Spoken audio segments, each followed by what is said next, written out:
দুপুর থেকে কারচুপির অভিযোগ পাচ্ছি এবং সেগুলোতে গিয়েছি, কিছুটা প্রমাণ আমরা পেয়েছি। রোকেয়া হলেও দেখলাম সাদিক কায়েম এবং এস এম ফরহাদের নামে আগে থেকেই ব্যালটে পূরণ করা ছিল। ঠিক একই অভিযোগ অমর একুশে হলে ঘটেছে। নির্বাচনে কারচুপি হচ্ছে স্পষ্টতভাবে এই অভিযোগ প্রশাসন পেয়েছে। সকাল থেকে আপনারা বারবার আমাকে প্রশ্ন করেছিলেন যে ভাই নির্বাচনী পরিবেশ নিয়ে কোনো অভিযোগ আছে কিনা। আমি খুব হেসে খেলেই বলেছিলাম যে আর কোনো অভিযোগে যেতে চাই না, আর কোনো নেগেটিভিটি চিন্তা করতে চাই না। আমরা গণতন্ত্রকে উদযাপন করতে চাই। এই ঢাকা বিশ্ববিদ্যালয় থেকে গণতন্ত্রকে রোল মডেল হিসেবে বাংলাদেশে আমরা প্রতিষ্ঠিত করতে চাই। কিন্তু দুপুর গড়ানোর পাশাপাশি আমরা অভিযোগ পেয়ে আমি কেন্দ্রগুলোতে গিয়েছি। রোকেয়া হলেও দেখলাম সাদিক কায়েম এবং এস এম ফরহাদের নামে আগে থেকেই ব্যালটে পূরণ করা ছিল। ঠিক একই অভিযোগ অমর একুশে হলে ঘটেছে।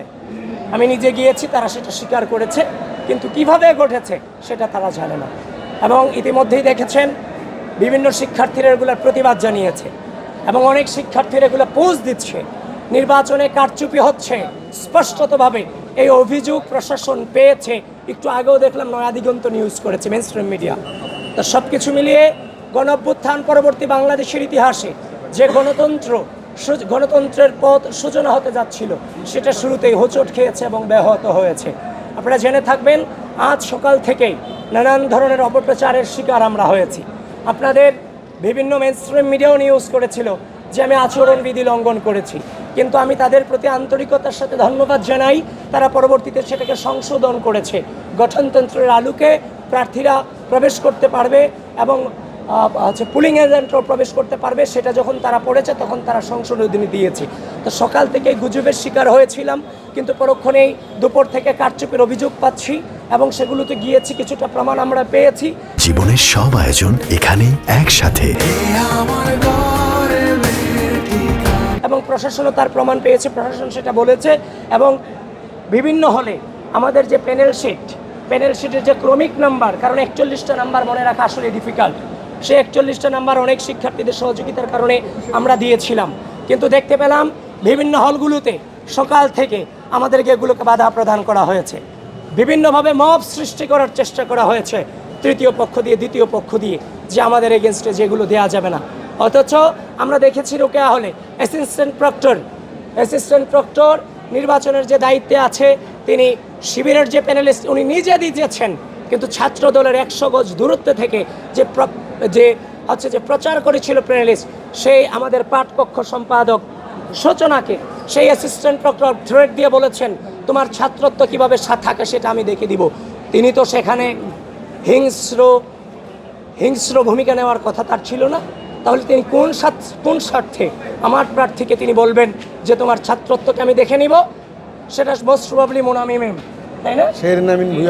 হ্যাঁ, মোনামি ম্যাম।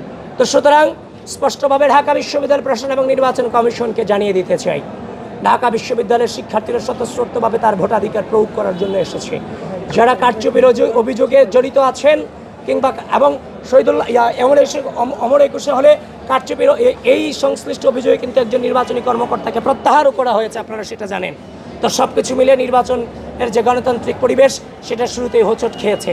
এখনও পর্যন্ত এই চ্যালেঞ্জিং মুহূর্তে দাঁড়িয়ে ঢাকা বিশ্ববিদ্যালয়ের শিক্ষার্থীদের প্রতি আহ্বান জানাতে চাই, এখনও পর্যন্ত প্রায় 1 ঘন্টা 20 মিনিট অথবা প্রায় 1.5 ঘন্টার মতো সময় আছে। যে যেখানে আছেন আপনারা আপনাদের ভোটাধিকার প্রয়োগ করতে আসুন। এটা বাংলাদেশের অনেক বড় হিস্ট্রি হতে যাচ্ছে। ঢাকা বিশ্ববিদ্যালয় যারা বাংলাদেশের স্বাধীনতাকে বিশ্বাস করে না, যারা বাংলাদেশের স্বাধীনতায় বিশ্বাস করে না, যারা ঢাকা বিশ্ববিদ্যালয়ের শিক্ষার্থীদের মানবাধিকারে বিশ্বাস করে না, যারা ঢাকা বিশ্ববিদ্যালয়ের শিক্ষার্থীদের বাক স্বাধীনতায় বিশ্বাস করে না, ঢাকা বিশ্ববিদ্যালয়ের শিক্ষার্থীরা কারচুপির মধ্য দিয়ে তাদের ঢাকা বিশ্ববিদ্যালয়ের উত্থানকে কখনোই মেনে নেবে না। ধন্যবাদ সবাইকে। এই মুহূর্তে আপনার জয়ের ব্যাপারে কতটুকু আশাবাদী আপনি? যে কারচুপি হয়েছে সেটা নিয়ে শঙ্কায় আছি, কিন্তু আমরা শতভাগ আশাবাদী। অনেকে বলছেন যে